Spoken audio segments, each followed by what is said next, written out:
Welcome to the Lifestyle Medicine Update. I'm Dr. James Meschino.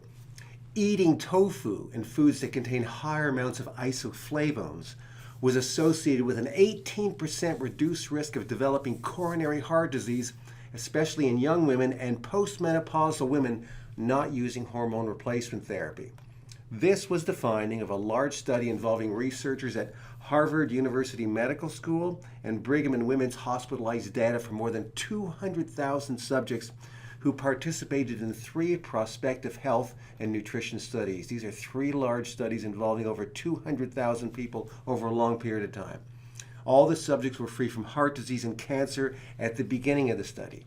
Now, women who ingested as little as 1 or more servings of tofu per week derived an 18% reduction in heart disease risk benefit compared to women who consumed tofu only 1 or fewer times per month on average, who realized still a 12% reduction in risk. Interestingly, women who drank soy milk really didn't derive any significant benefit at all compared to women in using tofu. So the study was published in the American Heart Association's journal known as Circulation in March of 2020.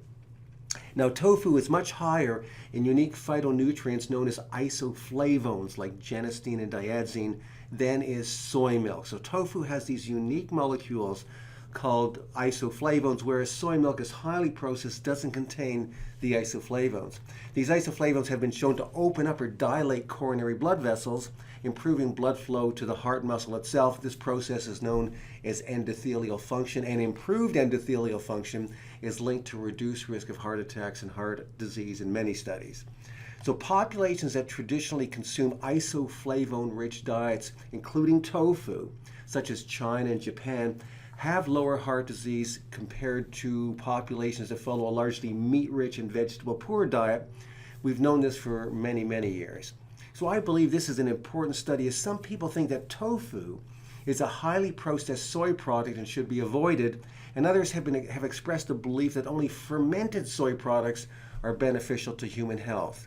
However, studies continue to show that isoflavone-rich soy foods, including tofu, can provide important health benefits. Soy products, including tofu, have been shown to lower cholesterol and reduce kidney damage, what we call renal dysfunction, as well. So the authors of the current study conclude the following. Quote, higher intake of isoflavones and tofu was associated with a moderately lower risk of developing coronary heart disease, and in women, the favorable association of tofu were more pronounced in young women or postmenopausal women without hormone use, postmenopausal women not using hormone replacement therapy.